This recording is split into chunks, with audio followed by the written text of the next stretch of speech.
اور جسٹس محسن اختر کیانی صاحب نے اور جو جسٹس عامر فاروق صاحب نے تو کوزے کو بند کر دیا ہے، ساری بات کو کوزے میں بند کر دیا ہے. جو انہوں نے جو 5-6 سوال پوچھے ہیں وہ کرکس ہے اس سارے معاملے کا.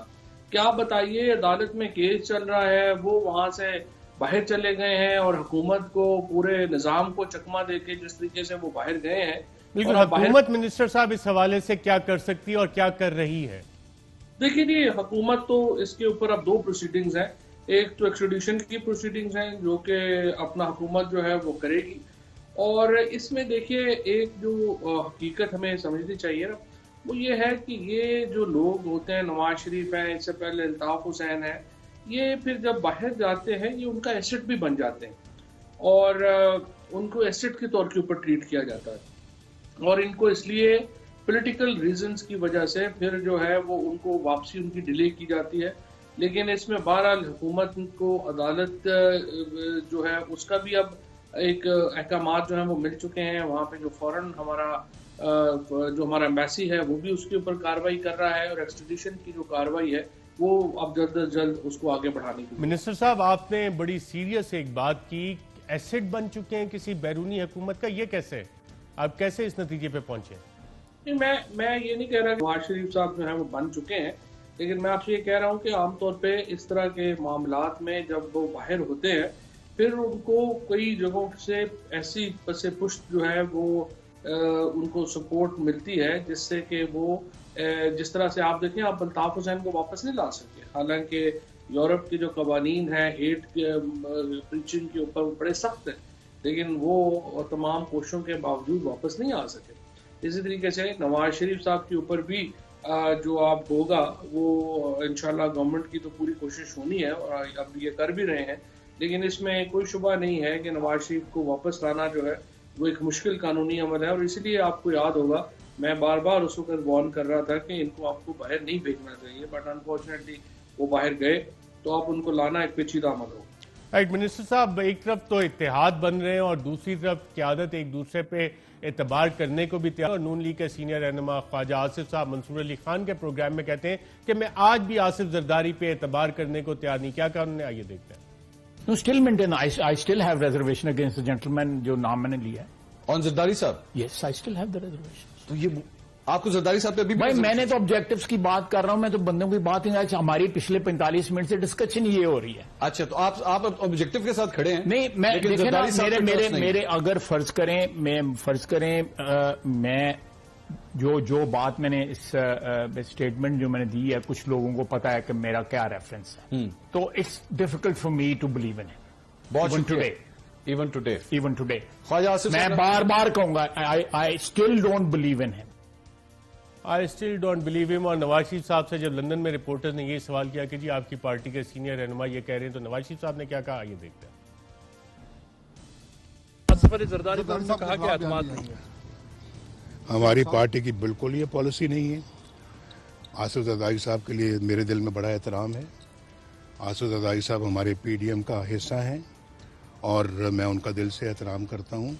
اور یہ اپنا جو ہے وہ مجھے نہیں پتا کہ یہ بیان انہوں نے دیا ہے یہ نہیں دیا، لیکن جو ہے وہ میں سمجھتا ہوں کہ جو میرے دل کے اندر جذبات ہیں ان کے لیے میں ضرور آپ تک. جی منسٹر صاحب، آپ نے سنا ہے ایک طرف سینئر رہنما کہہ رہے کہ اعتبار نہیں ہے، میاں صاحب کہہ رہے ہیں کہ ان کے دل میں بہت سارے جذبات ہیں. اس کو آپ کس طرح سے انالائز کر رہے ہیں اور کتنی بڑی تھریٹ ہے یہ اپوزیشن کی الائنس، جب خاص طور پہ اعتبار اور بے اعتباری کی یہ کیفیت ہو؟ دیکھیے جی، میں سمجھتا ہوں پیپلز پارٹی کا اور پی ایم ایل این کا جو اتحاد ہے وہ ہے تو جعلی اتحاد ہے، اور اس میں کوئی شبہ ہی نہیں ہے کہ پیپلز پارٹی کے لوگ جو ہیں وہ پی ایم ایل این کے اوپر بالکل اعتبار نہیں کرتے اور پی ایم ایل این کے لوگ پیپلز پارٹی پہ اعتبار نہیں کرتے. اب یہ صرف نواز شریف صاحب کے اوپر جو کیسز ہیں ان کے لیے نواز شریف اور زرداری صاحب کے اوپر جو کیسز ہیں وہ ایک دوسرے کے اوپر ایک منیمم جو ہے وہ اعتبار کرے، اور اس کے لیے کیونکہ دیکھیں نا اپوزیشن کا کوئی ایجنڈا تو ہے نہیں، نہ ان کا کوئی ملک کے لیے کوئی ایجنڈا ہے، نہ ان کا کوئی پولیٹکس کا کوئی ایجنڈا ہے. ایجنڈے تو ذاتی ہیں، ذاتی ایجنڈا زرداری صاحب کا بھی یہ ہے، میں نے کیسز سے جان چھڑانی ہے، ذاتی ایجنڈا نواز شریف اور ان کی فیملی کا بھی یہ ہے کہ کیسز سے کیسے جان چھٹے، اور دوسرا یہ کہ ہمارے پیسے جو باہر ہیں وہ باہر رہیں، وہ واپس نہ آئیں. تیسرا تو کوئی ایجنڈا ہے ہی نہیں. اچھا، مولانا فضل الرحمان صاحب کا ایک بیان کافی سرکولیٹ کر رہا تھا کہ اگر تم سیدھے نہیں ہوئے تو افغانستان میں جو امریکیوں کا حال کیا ہے وہ حال کر دیں گے. اس بیان کو آپ کس طرح دیکھ رہے ہیں؟ میرا خیال ہے کہ فضل الرحمان صاحب جو ہیں وہ جذباتی ہو جاتے ہیں اور اس طرح کی باتیں کرتے ہیں، پھر بعد میں جو ہے وہ پیچھے سے معذرتیں کرتے پھرتے ہیں. اس دن جب وہ میٹنگ ہو رہی تھی تو آپ نے بھی بڑی وہ ڈیٹیل میں بتایا تھا کہ جب کہا وہاں پہ ایک اعلیٰ عسکری ذرائع نے ان کو یہ شرم دلائی کہ آپ تو روز کہتے ہیں کہ پارلیمنٹ جو ہے وہ جعلی ہے، اور پھر اسی میں صدر بھی کھڑے ہو جاتے ہیں. تو فضل الرحمان صاحب کا جو ڈول فیس ہے وہ تو سامنے ہی ہے. لیکن اصل جو میرے خیال میں جو زرداری صاحب کا اور نواز شریف صاحب کا جو معاملہ ہے اس میں یہ ہے کہ یہ تیزی سے جو ہیں یہ بکھرتے جائیں گے، اور آپ دیکھیں گے کہ ان کے درمیان اتحاد جو ہے وہ تو کوئی کسی پرنسپل کے اوپر بنیاد کے اوپر نہیں ہے. اور اتحاد اگر اصول کی بنیاد پہ نہ ہو، تحریک کی کوئی مارل کرنسی نہ ہو، تو وہ پھر بکنا اس کا مشکل ہے. وفاقی وزیر برائے سائنس اور ٹیکنالوجی فواد چوہدری، شکریہ پروگرام کے سیگمنٹ میں شرکت کرنے کا. ناظرین، یہاں پہ ایک وقفہ لیں گے اور وقفے کے بعد یہ جاننے کی کوشش کریں گے کہ حکومت نے جو 94 دوائیوں کی قیمتیں بڑھائی ہیں وہ کس وجہ سے بڑھائی ہیں اور اس کی وجہ کیا ہے. ساتھ ساتھ چندرن جرسی آف شور کمپنی جس کے بینیفیشل اونر میاں نواز شریف صاحب ہیں، وہ خصوصی رپورٹ ایک وقفے کے بعد. ویلکم بیک ناظرین. حال ہی میں حکومت پاکستان نے تقریباً 94 دوائیوں کی قیمتیں بڑھا دی ہیں. اس حوالے سے کافی سوال بھی اٹھ رہے ہیں کہ یہ اتنی ساری قیمتیں بڑھا دی ہیں. 94 دوائیوں کی نوٹیفیکیشن اس حوالے سے میرے سامنے پڑا ہے کن کن دوائیوں کی قیمتیں بڑھائی گئی ہیں، اور اس حوالے سے حکومت پاکستان نے کہا کہ جی کیونکہ یہ مارکیٹ میں اویلیبل نہیں تھی، ایک مافیا آپریٹ کر رہا تھا، اور اب ان دوائیوں کی اویلیبلٹی مارکیٹ میں کم ریٹس پہ عوام کو ہوگی. اس سے کیا ایشوز ریلیٹڈ ہیں اور عوام کو یہ اویلیبل کس طرح سے ہوگی، اس حوالے سے بات کریں گے. ہمارے ساتھ اسلام آباد اسٹوڈیوز میں موجود ہیں وزیر اعظم کے معاون خصوصی برائے صحت اور پاکستان کے one of the best top health management professional doctor Faisal Usman. بہت شکریہ سر پروگرام میں شرکت کرنے کا. ایک تو ضرورت جو پیش آئی کہ یہ اسمگلنگ ہو رہی تھی، مارکیٹ میں اویلیبل نہیں تھی، اور اب یہ اویلیبل ہو جائے گی، تو اس کا مطلب ہے اسمگلرز آئیڈینٹیفائی ہیں جنہوں نے ہورڈنگ کی ہوئی تھی. میرے خیال سے جی کچھ جگہوں پہ تو ڈراپ نے ریڈز وغیرہ کیے اور انہوں نے فائن بھی کیے اور جگہوں کو آئیڈینٹیفائی بھی کیا اور جو بھی اس کا لیگل ایکشن تھا وہ لیا. لیکن اصل میں جو چیز سمجھنے کی ہے وہ یہ ہے کہ جب آپ ایک ایسی سچویشن کریٹ کر دیں اوور دی ایئرز کہ جو ایک نیچرل سی انکریز کسی بھی چیز کی جو ہونی چاہیے، اگر آپ اس کو پولیٹیکل خوف سے یا اس خوف سے کہ جواب دینا پڑے گا یا اس کوئی بیکلیش ہوگا، اس حوالے سے اگر آپ اس کو پوسٹ پون کرے رہے ہیں اور یہ پیچھے کرے رہے ہیں کہ نہیں کرنا اس پہ فیصلہ، تو پھر وہ کسی پوائنٹ پہ ایک وقت ایسا آ جاتا ہے کہ دوائی کی جو نیچرل قیمت ہے اس پہ پروڈکشن کی کاسٹ جو ہے وہ اس کی لسٹڈ قیمت سے اوپر چلی جاتی ہے. اس صورت میں ظاہر جو پروڈیوسر ہے اس کا انٹرسٹ ختم ہو جاتا ہے یا بلکہ ڈس انٹرسٹ ہو جاتا ہے، وہ بنانی بند کر دیتے ہیں. تو یہ وقتاً فوقتاً یہ دوائیاں شارٹ یا مہنگی ہوتی رہیں. سو یہ معاملہ ہے اس کا. تو آپ نے یہاں پہ کچھ ایگزامپلز بھی دیے ہیں کہ 2 روپے کی گولی یہ ہمیں اویلیبل ہوگی مارکیٹ میں، یہ 45 روپے اینڈ یوزر کو 43 روپے کا لاس ہو رہا تھا، پھر 37 روپے کا فائدہ ہو جائے گا. تو یہ کس طرح سے یہ کیا لاجک ہے؟ اس کے پیچھے منطق یہ تھی کہ یہ اسیٹازولامائڈ ہے. ایک مثال میں نے چنی کیونکہ اس کی جو پرسنٹیج انکریز تھی وہ خاص، یہ میں بتاتا ہوں جی. یہ ایک طرح یہ بھی سمجھنے کی بات ہے، یہ ڈائیوریٹک ہے، یہ پیشاب آور دوائی ہے اور آج بطور ڈائیوریٹک زیادہ استعمال نہیں ہوتا. کیوں؟ اور بہتر دوائیاں آ گئیں بلڈ پریشر کو لوور کرنے کے لیے، ڈائیوریٹکس بہتر آ گئے. تو بڑی پرانی دوائی، لیکن اس کا ایک بہت اہم استعمال باقی رہ گیا، وہ ہے آنکھوں کے اندر جو پریشر بڑھتا ہے جس کو گلوکوما بولتے ہیں، کالا موتیا کی دولت ہے، اس کے لیے استعمال ہوتی ہے اور اس کے لیے بڑی اہم دوائی ہے. اگر آپ ملک بھر میں کسی آئی اسپیشلسٹ سے پوچھیں وہ آپ کو بتائے گا کہ ان کے مریض بیچارے اس کے لیے خوار ہوتے رہے کافی عرصے سے. اب اس میں ہوا کیا، اس میں ہم نے یہ دیکھا کہ جو اس کی پریزنٹ پرائس ہے ورسز جو اس کو دی گئی، اس کو اگر آپ کمپیئر کریں ورسز جتنے کی یہ بازار میں بک رہی تھی، یا اور اس کو ایک چونکہ ریڈ ہوا تھا تو وہ ہمیں اس کی قیمت موجود تھی، اس لیے میں نے کوٹ کیا کہ وہ میرے پاس مستند ایک فگر تھی. صرف یہ ایک کی ریٹ میں آپ کو پتہ لگی قیمت یا باقی دوائیوں کی بھی ایگزامپل سامنے آئے؟ اور بھی ایگزامپلز ہیں، لیکن یہ چونکہ سب سے زیادہ اس کا ذکر زیادہ تھا تو میں نے کہا چلو. کتنی دوائیاں آپ کو ریٹ میں پتہ لگیں کہ مارکیٹ میں یہ اس قیمت پہ بک رہی ہیں؟ میرے پاس کم از کم 10-12 اور دوائیوں کی تو بڑی کلیئر مثالیں تھیں جس میں یہ ایسے ہوا. لیکن اس میں پرابلم یہ آئی کہ ان کے زیادہ بکنے کے علاوہ، زیادہ قیمت پہ بکنے کے علاوہ ان کا ناپید ہونا بھی ایک مسئلہ ہو گیا. نہیں بھی بک رہی لیکن اب اویلیبل نہیں ہے. اب یا تو اس کا کوئی سبسٹیچیوٹ ہو, اسی دوائی کی کوئی دوسرا متبادل ہو, کچھ میں ہوتا بھی ہے لیکن کچھ کیسز میں اب متبادل ہے نہیں. ایٹروپین وہ انجیکشن ہے جب ہارٹ سلو ہونا شروع ہو جائے اور آپ نے ہارٹ کو ذرا تیز کرنا ہو, بالکل یہ یعنی سی پی آر کے دوران استعمال ہونے والی, ریسسیٹیشن کے دوران استعمال ہونے والی دوا ہے. اب اس کی ₹1.41 یا 45 پیسے قیمت. اب آپ یقین کیجیے وہ انجیکشن ہے تو اس میں تو میرے خیال سے آج کل عام میٹھی گولی نہیں ملتی, تو اس صورت میں یہ غائب تھی. اس کی قیمت ₹5 ہوئی. اگر آپ اس کو پرسنٹیج ٹرمز میں دیکھیں گے تو وہ 310 یا 311% کے قریب بنتی. تو منطق یہ تھی کہ بجائے اس کے کہ ہم لوگوں کو تھوڑا سا انکریز سے بچانے کے لیے ان کو بہت زیادہ ناپید کر دیں یا بہت زیادہ پیسے پہ خریدنے پہ مجبور کریں, تو اتنا ریلیف مل جائے کہ یہ دوائیں اویلیبل ہو جائیں. اچھا, اب یہ اویلیبلٹی ان کی کیسے انشور ہوگی؟ جو مارکیٹ سے غائب ہوگی کون اویلیبل کرے گا؟ وہی فارماسیوٹیکل کمپنیز جنہوں نے غائب کر دیا وہ اویلیبل کر دیں گی ان کو کرنا پڑے گا جی, ان کو کرنا پڑے گا. دیکھیں ڈریپ بطور ریگولیٹر اس کی ذمہ داری بھی ہے, حکومت کی بھی ذمہ داری ہے.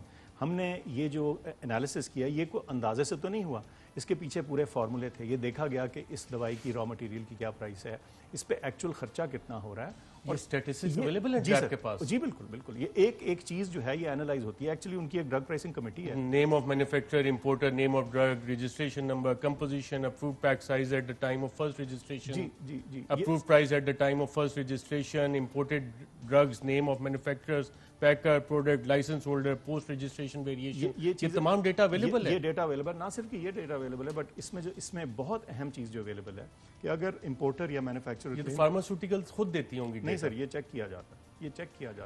اچھا, اس میں یہ 2017 کا ڈریپ کا اپنا لیٹر ہے. یہ خود جیسے پاکستان شوگر مل ایسوسی ایشن ریٹ فکس کرتی ہے اور کمیشن آف انکوائری وزیر اعظم صاحب نے بنایا, یہاں بھی یہ ساری چیزیں فارماسیوٹیکل والوں سے لے رہے ہیں ڈریپ والے. نہیں, لیکن جب یہ ان کی جو پرائسنگ کمیٹی بیٹھتی ہے نا, یہ ساری ڈیٹیلز وہ نکالتے ہیں.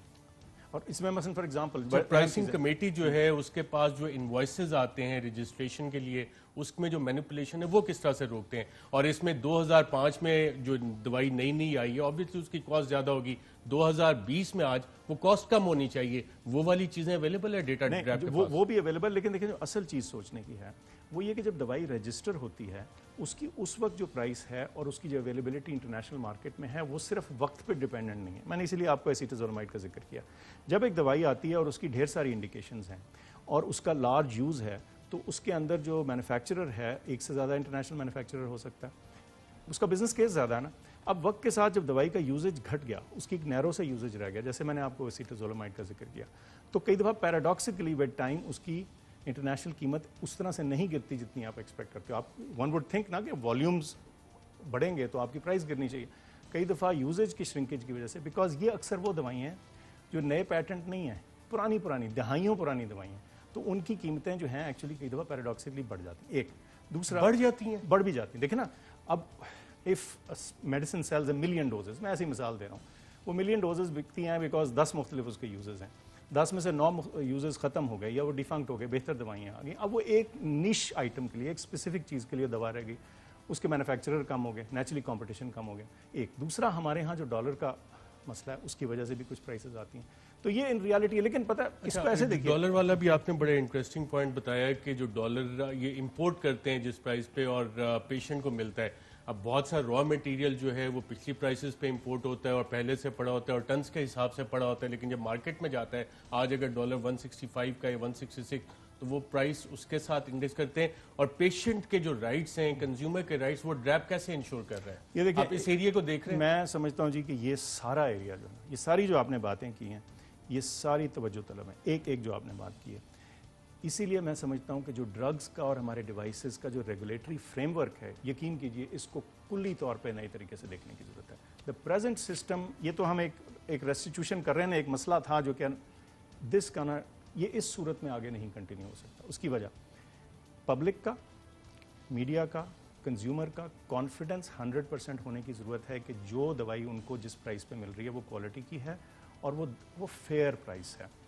یہ اوپیکنس اور جو ہائڈ کر کے چیز کرنا ہے نا, جو عام طور پہ کئی دفعہ ہم اڈاپٹ کر لیتے ہیں, یہ بالکل غلط ہے. اس کے نتیجے میں ڈاؤٹس کریٹ ہوتے ہیں, اسی کے نتیجے میں سوالات اکٹھے ہوتے ہیں. اب میں سمجھتا ہوں کہ جب آپ اس کو ٹرانسپیرنٹ کریں گے سب کے سامنے, ٹرانسپیرنسی میں جو 94 ڈرگز ہیں, ہمارے آج ریسرچر عمر فیضان خاص طور پہ دیکھتے رہے کہ جی ان کی پچھلی پرائسز مل جائیں. ڈریپ کی ویب سائٹ پہ تو وہ نہیں ہے, لیٹسٹ پرائسز صرف اویلیبل ہیں.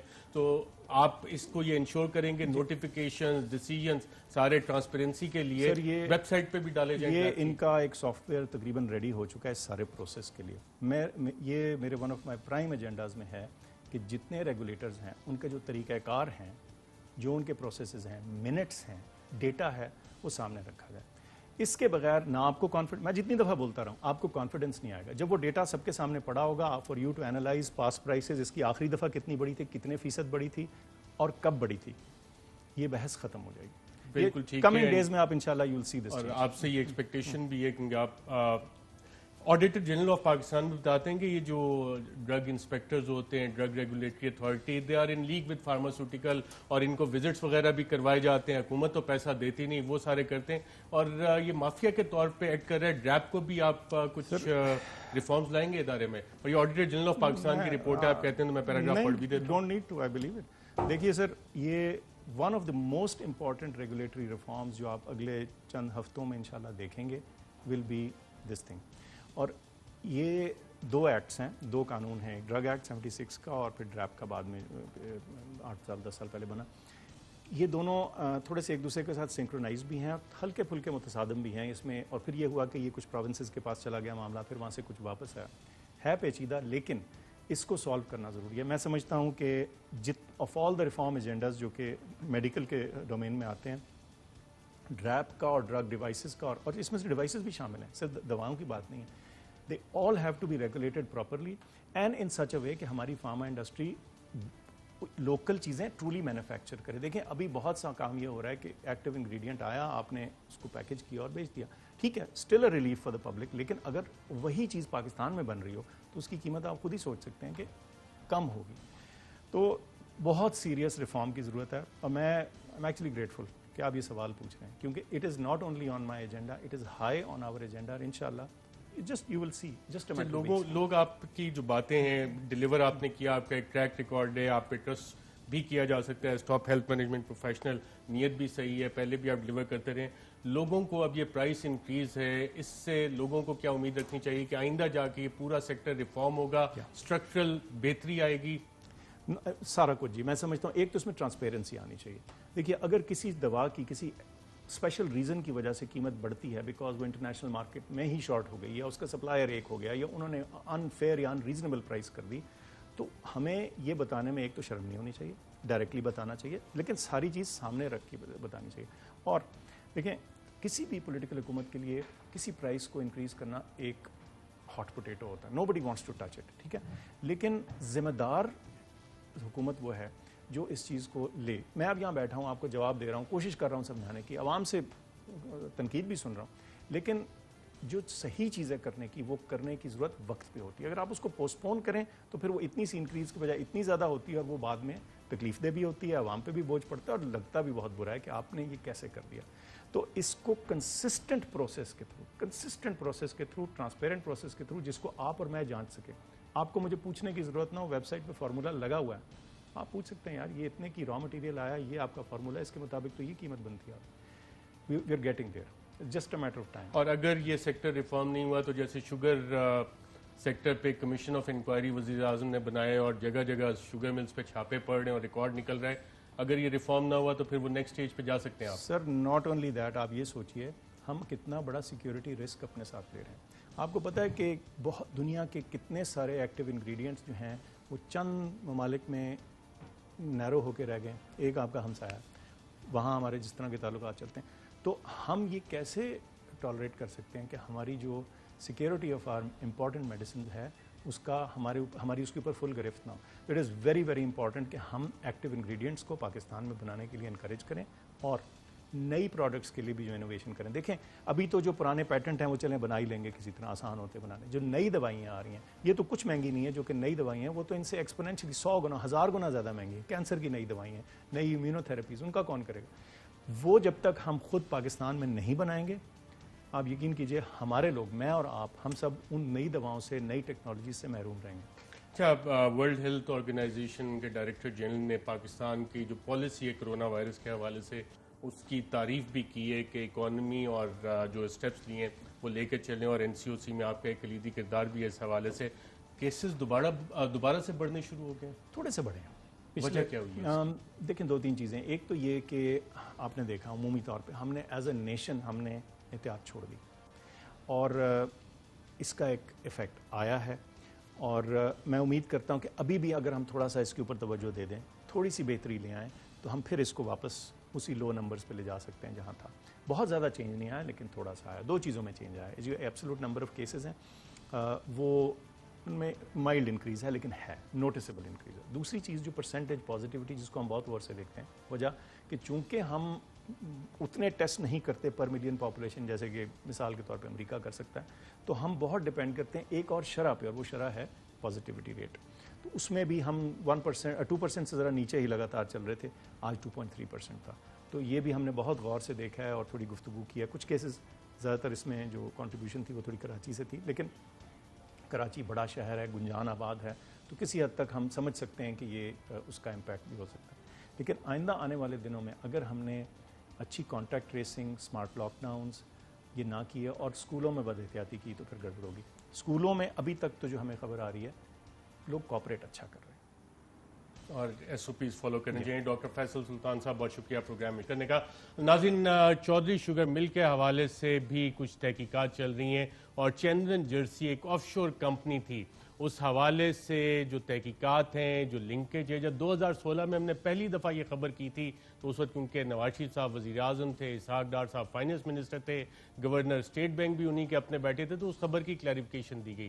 لیکن اب جب چودھری شوگر مل کا ریکارڈ ہاتھ لگا ہے, تو وہ معاہدہ جس میں یہ $15 ملین چندرن جرسی کے لیے ریز کیے گئے, اور اس میں کس کس کا کیا کردار تھا, وہ دستاویز آپ کو دکھائیں گے. اور اس دستاویز میں کیا ہے, کیا چیزیں ثابت ہو رہی, اور کس طرح سے کس کس کا کیا کردار تھا, ایک وقفے کے بعد. ویلکم بیک ناظرین. پروگرام کے اس سیگمنٹ میں آپ کو دکھاتے ہیں چندرن جرسی پرائیویٹ لمیٹڈ. جی ہاں, وہ آف شور کمپنی جس پہ نواز شریف صاحب بینیفیشل اونر ہیں. سٹولن ایسڈ ریکوری انیشیٹو جو ورلڈ بینک کی ویب سائٹ ہے, اس حوالے سے اس کے اوپر ان کا نام ہے. اور جب ہم نے پہلی دفعہ یہ خبر کی تھی تو اس وقت حکومت میں نواز شریف صاحب تھے اور اس کو ڈینائی کیا گیا. اعتزاز احسن صاحب نے پارلیمان میں اس حوالے سے سپیچ کی تھی. وہ ایکسکلوسیو دستاویزات اور اس حوالے سے رپورٹ آئیے دیکھتے ہیں. نیب ذرائع کے مطابق چودھری شوگر ملز کے اثاثہ جات کی مالیت آج 6.5 ارب روپے سے زائد کی ہے. مگر جب 1991 میں یہ مل قائم کی گئی تو اس وقت نواز شریف کے کل ظاہر شدہ اثاثہ جات کی مالیت صرف 13 لاکھ روپے تھی. تحقیقاتی اداروں کے مطابق TT اور جعلی قرضوں کے ذریعے اس مل میں سرمایہ ڈالا گیا. نیب کی تحقیقات ہیں کہ یہ تمام سرمایہ کک بیکس, کمیشن اور کرپشن کا پیسہ ہے جس کو چودھری شوگر ملز میں بڑی چالاکی سے استعمال کیا گیا. چودھری شوگر ملز کیس میں ہی ایک اور آف شور کمپنی چندرن جرسی کا ذکر آتا ہے. اس کمپنی کا نام بظاہر چودھری شوگر ملز کے لیے مشینری کی درآمد کے لیے استعمال کیا گیا. ہم نے اپنے پروگرام میں پہلی بار چندرن جرسی اور اس کے ذریعے کی گئی منی لانڈرنگ کا ذکر ورلڈ بینک کی سٹولن ایسڈ ریکوری انیشیٹو کی ویب سائٹ کے حوالے سے 2016 میں کیا. اس میں نواز شریف کو بینیفیشل اونر دکھایا گیا تھا.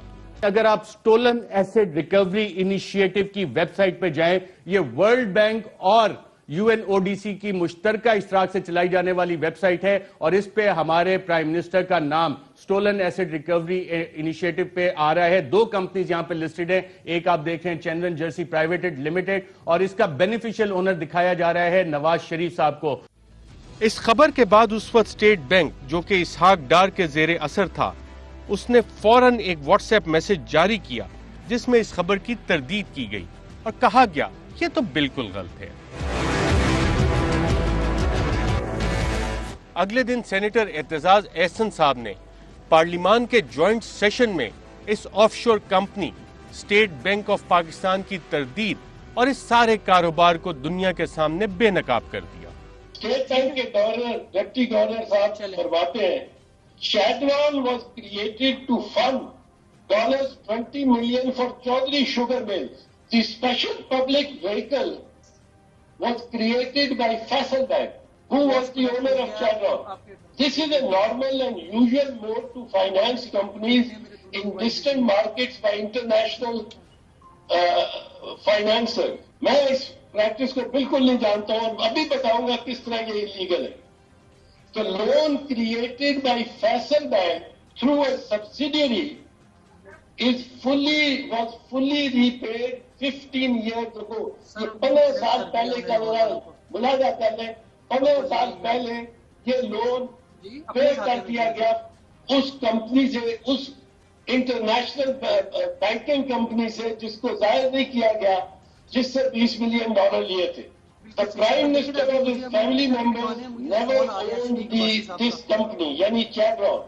اب سوال جو اٹھتے ہیں, چیڈرون کو یہ اون نہیں کرتے تو چیڈرون قرضہ کیوں لیتی ہے ان کے واسطے؟ کس نے چیڈرون کا دماغ خراب کیا ہے؟ کون؟ اچھا آپ 15 سال آپ لیں, 15 سال, آج 2016 ہے, 15 سال پہلے واپس کر دیا کرتا ہے. یہ کہتا ہے اسٹیٹ بینک 2000 لے لیں, یعنی کمپنی اس سے پہلے بنی. کمپنی کب بنی؟ جب میاں نواز شریف وزیر اعظم پاکستان تھا.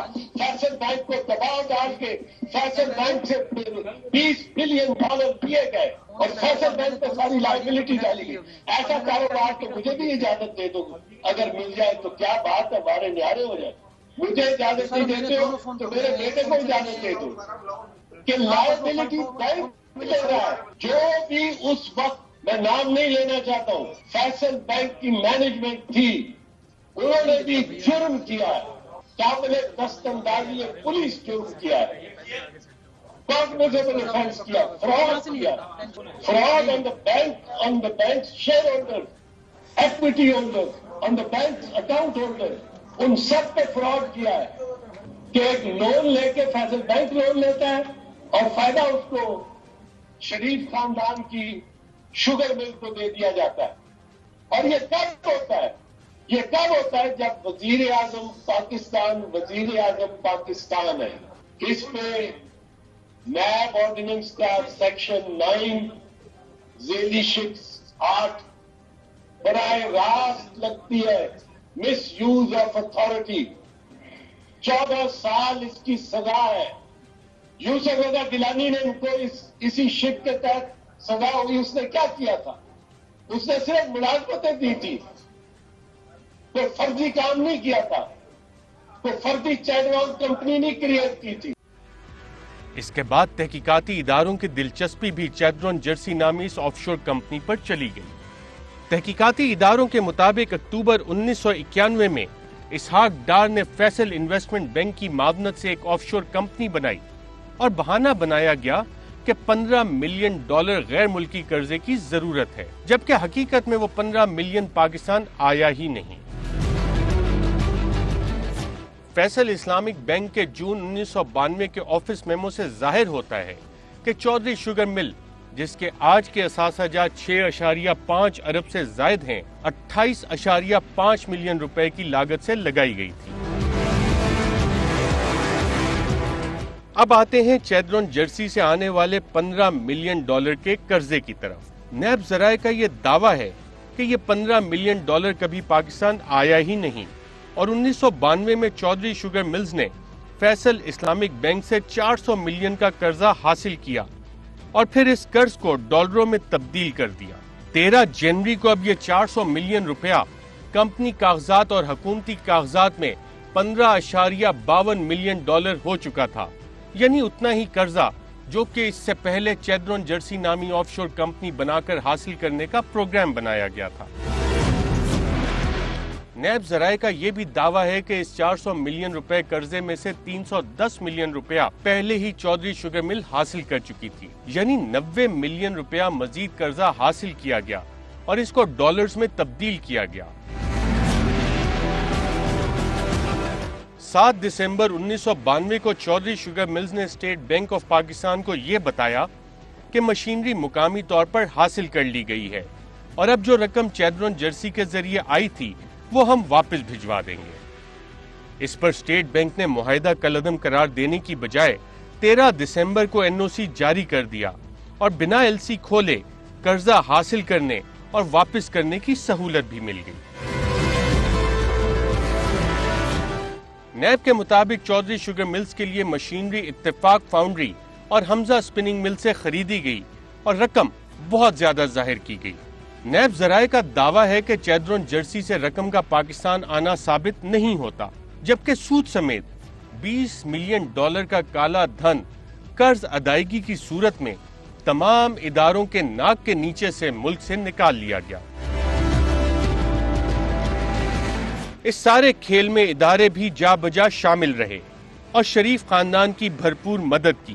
جب یہ سارا گورکھ دھندا چلایا گیا، اس وقت نواز شریف صاحب وزیر اعظم تھے، شہباز شریف چودھری شوگر ملز کے چیف ایگزیکٹو، جبکہ آج کے وفاقی وزیر میاں محمد سمرو فیصل اسلامک بینک کے کنٹری مینیجر تھے۔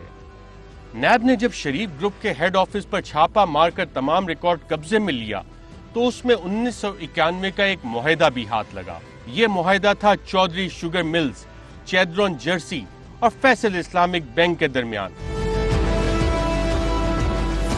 جی ہاں، $15 ملین کا وہ معاہدہ جس کی شکل آج تک کسی نے نہیں دیکھی تھی۔ 20 صفحے کے اس معاہدے پر چودھری شوگر ملز کی جانب سے شہباز شریف نے دستخط کیے ہیں۔ اس معاہدے میں سب سے حیران کن بات ہے 29 نومبر 1992 کے اس خط کی، جو کہ چودھری شوگر ملز کی جانب سے اسٹیٹ بینک کو لکھا جانا تھا کہ اس ایل سی کی ضرورت نہیں ہے اور رقم دوسرے ذریعے سے حاصل کر لی گئی ہے۔ اس ڈرافٹ خط پر سب سے اوپر ہاتھ سے اسحاق ڈار صاحب کو مخاطب کیا گیا ہے، اور اس ڈرافٹ کو دیکھیں تو معلوم ہوتا ہے کہ اسحاق ڈار صاحب نے شاید اپنے ہاتھ سے اس کی درستگی بھی کی، یعنی ڈار صاحب پہلے دن سے سارے معاملے کو ہینڈل کر رہے تھے، اور منی لانڈرنگ کا یہ طریقہ بھی شاید انہی کے مشورے پر اپنایا گیا، کیونکہ نیب ذرائع کے مطابق جو $20 ملین باہر گیا وہ قاضی خاندان کے اکاؤنٹ میں موجود رقم تھی۔ آج کے پروگرام میں ناظرین اتنا ہی، اجازت دیجیے گا، اللہ حافظ۔